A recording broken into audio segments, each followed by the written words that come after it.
नाज़रीन अस्सलाम वालेकुम वरहमतुल्लाहि वबरकातुह। सीधी बात की रूबरू प्रोग्राम में आपका इस्तकबाल है।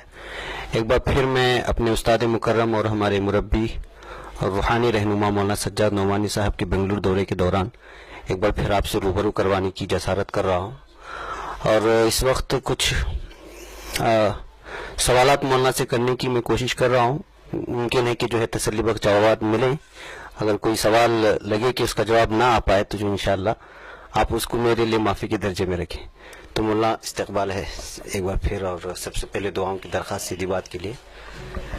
मुल्ला, इस वक्त जो हालात बने हुए हैं राम मंदिर और बाबरी मस्जिद के सिलसिले में, और 2019 के पार्लिमानी इंतखाबात की भी आमद है, ऐसे हालात में हमारी कौम बिलखुसूस जज्बाती तौर पर इससे अटैच हो गई है। तो इस मौके पर आप क्या पैगाम दें? देखिए, जो आने वाले इलेक्शन हैं, मुल्क के अवाम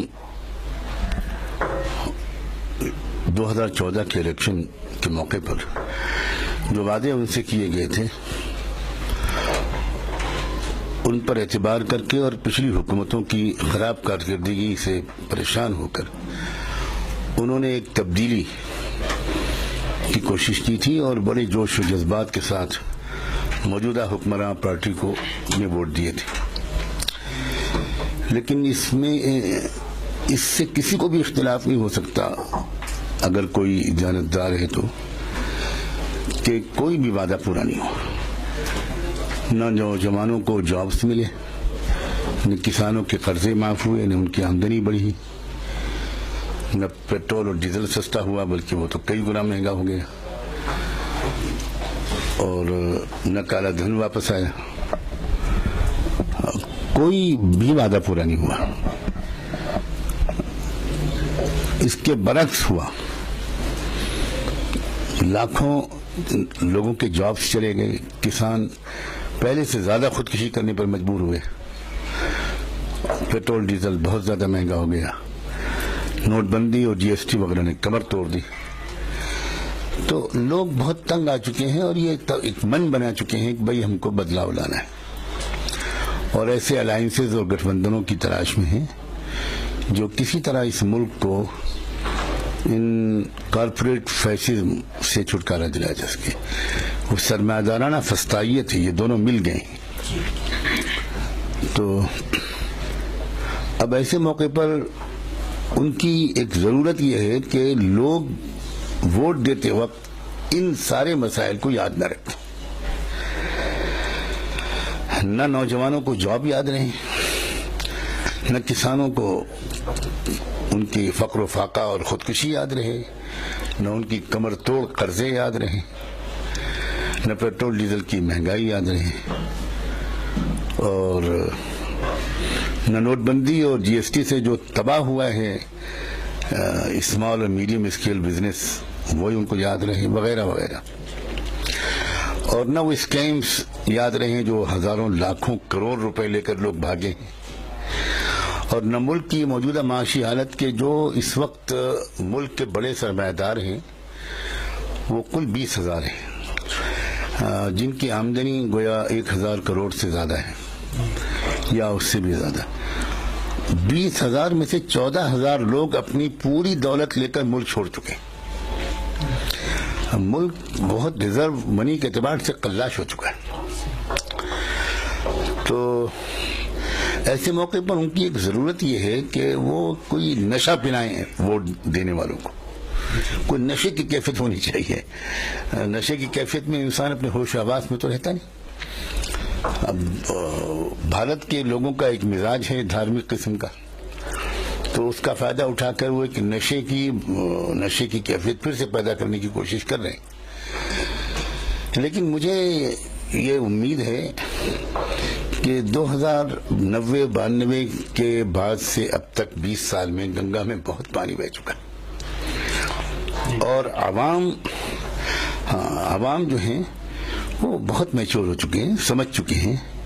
और इसकी खुली दलील है 25 नवंबर से 27 नवंबर तक जो प्रोग्राम था अयोध्या में, वो टोटली फ्लॉप हुआ है। 10 लाख का नारा था, شاید 25,000 بھی جمع نہیں ہوئے. جی 5,000 اخبارات 5,000 تو شیو سینا کے لوگ, اور مجموعی طور پر وشو ہندو پریشد وغیرہ اور تمام لوگوں نے مل کر جو کوشش کی تھی, وہ ٹوٹل ملا کر 25-30 ہزار ہوتے. تو 25-30 ہزار تو ایک معمولی سے کوئی پتنگ کے میچ میں اور کرکٹ کے میچ میں جمع ہو جاتے ہیں. صحیح. تو ملک کے عوام جو ہیں ابھی تک یہ میسج دے رہے ہیں کہ ہم بیوقوف بننے والے نہیں.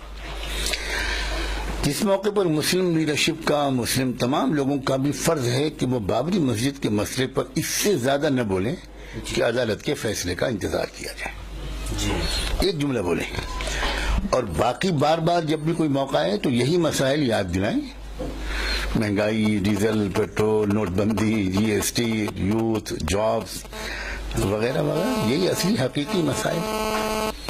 اور امید ہے کہ اس امتحان میں ہمارا ملک بھی کامیاب ہوگا اور مسلمان بھی. مولانا آپ ایک تحریک لے کے چلے ہیں کہ جو ہے ملک کے جن کو اکثر اقلیتوں کا نام دیا جاتا ہے لیکن ہیں اکثریت میں, تو ان کو جو تحریک چل رہی ہیں اور آپ جو کارنر میٹنگز کر رہے ہیں, اس میں کچھ آپ کو اثر دکھ رہا ہے؟ اگر اثر نہ دکھ رہا ہوتا تو آپ کے کرناٹکا میں یہ کمبینیشن نہ بنا ہوتا رولنگ. یہ خود اس بات کی دلیل ہے. JDS جو ہے وہ OBCs کی علامت ہے, OBCs کی پہچان ہے. ہر پارٹی جو ہوتی ہے وہ کسی پرٹیکولر کاسٹ کی خاص طور پر نمائندگی ہوتی, نمائندہ ہوتی. جیسے مثال کے طور پر لالو پرساد کی RJD ہے, وہ یادو ڈومینیٹڈ اور یادو اور مسلمانوں کی سپورٹ سے بنی ہوئی ایک OBC کی پارٹی ہے. اسی طرح مثلاً سماج وادی پارٹی وہ بھی OBCs کی پارٹی ہے, یا مثلاً بہوجن سماج پارٹی وہ بیسیکلی SC جو لوگ ہوتے ہیں, شیڈول کاسٹ, یہ ان کی قیادت والی پارٹی ہے. اسی طرح JDS جو ہے یہ OBC کی پارٹی. تو OBCs کو رولنگ پارٹی بنانا اور دوسری بڑی پارٹی کو اس کو سپورٹ کے لیے تیار ہو جانا, یہ ملک کے بدلتے ہوئے رجحان کی دلیل ہے. اب آپ نظر انداز نہیں کر سکیں گے آئندہ آنے والے سالوں میں اس دبے کچلے مظلوم طبقے کو. اب یہ ہماری دانشمندی کا امتحان ہے کہ ہم کس طرح ان سب کو ایک کامن منیمم پروگرام کی لڑی میں پروئیں اور ان کو ایک متحدہ طاقت بنائیں. ان کے اندر بھی چھوٹی چھوٹی اور بڑی بڑی الگ الگ تحریکیں چل رہی ہیں. اب ضرورت اس بات کی محسوس ہوتی ہے کہ الگ الگ جب تک کام کریں گے جب تک اس کا وہ نتیجہ نہیں نکلے گا. اکٹھا ہونی چاہیے, مربوط کوشش ہونی چاہیے. لیکن ہم مسلمانوں کے اندر بھی تو الگ الگ ہزاروں لوگ الگ الگ کوشش کرتے ہیں. تو جب ہم خود ایک قیادت کے نیچے جمع نہیں ہو پاتے تو ہم کسی اور سے اس کی امید یا شکایت کرنے کا بھی زیادہ حق نہیں رکھتے. لیکن کوشش جاری ہے, اور مجھے لگتا ہے کہ کوئی ایسا الائنس ریجنل پیمانے پر الیکشن کے وقت تک بن جائے گا 2019 تک. ملا ایک یہ تو سیاسی سوالات ہوئے, ایک سوالات آپ تو جانتے ہی ہیں کہ جو اس وقت ہمارے خود امت مسلمہ کے کیا حالات ہیں. بہت سارے اختلافات کے درمیان ایک اور اختلافات ابھی حالیہ دنوں میں ہوا اور اب وہ خون تک بہانے تک ہو گیا ہے.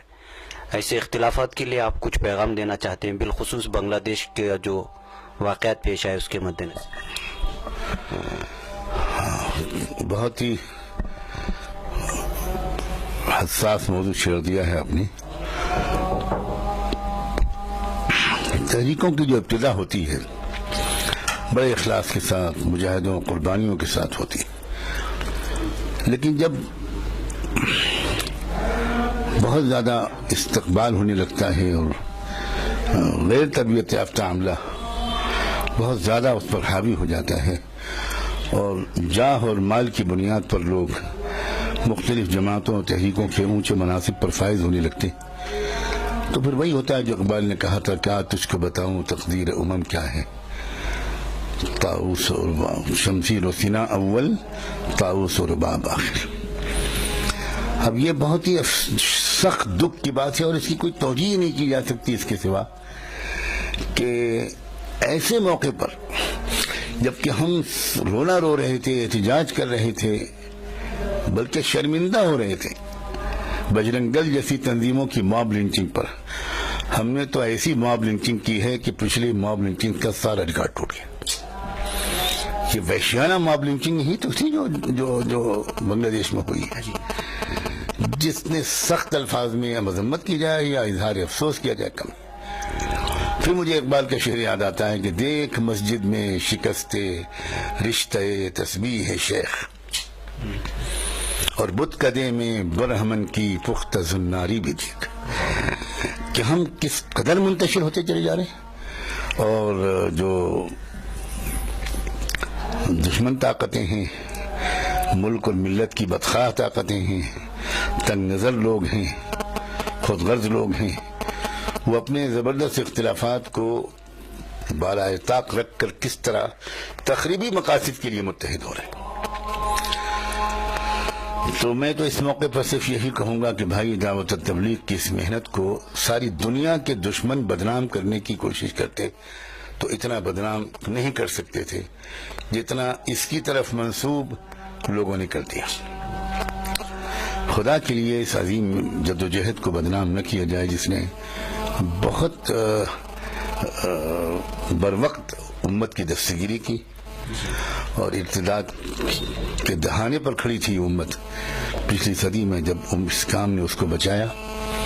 अब फिर एक मर्तबा इस वक्त इर्तिदाद की आंधियां चल रही हैं, और उस मौके पर यह तमाशा, मताए दीन और दानिश लुट गई अल्लाह वालों की, मताए दीन और दानिश लुट गई अल्लाह वालों की। ये किस काफिर अदा का गमज़े खुरेज है साकी। अहले नजर को इस पर सोचना चाहिए कि इसके पीछे है क्या।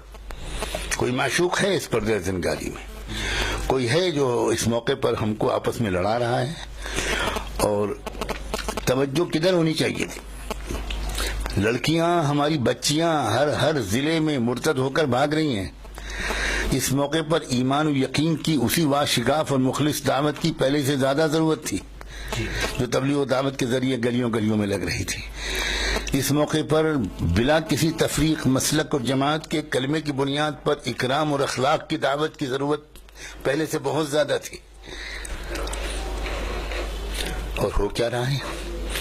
अल्लाह के बंदो, मेरे दावती तबलीगी साथियों, आप किसी भी गरोह से करीब हो, मैं बड़ी मोहब्बत से आपसे कहता हूं कि सोचिए, क्या इसके जरिए से तबलीग और दावत के ऊपर से एतमाद करोड़ों बाखबर और हसास लोगों का नहीं उठ जाएगा?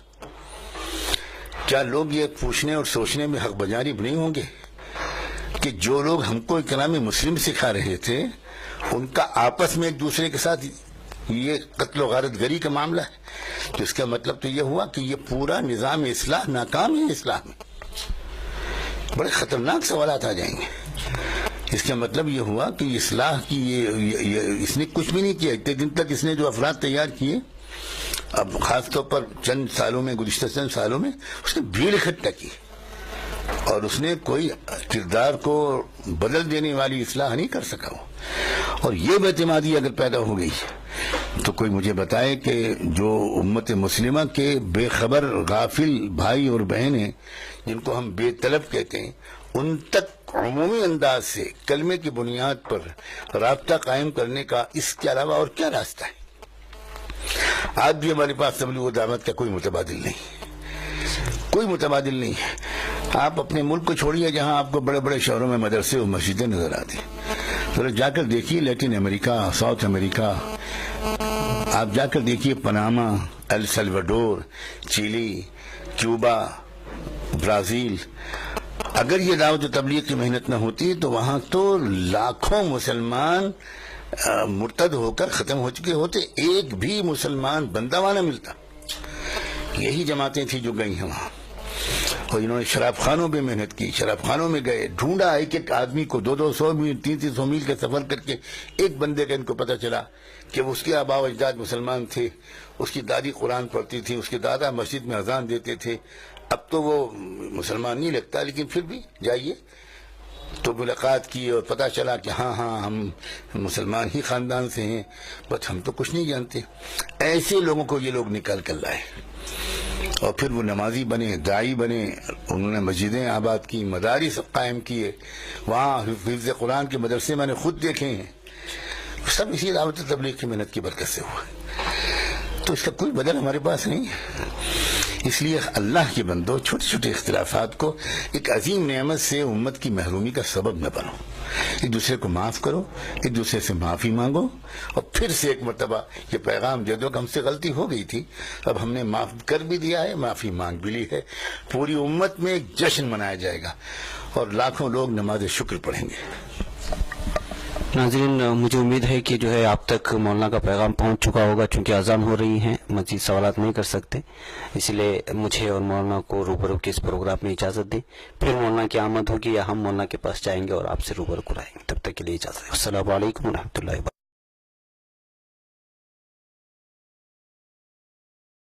बरकातहू।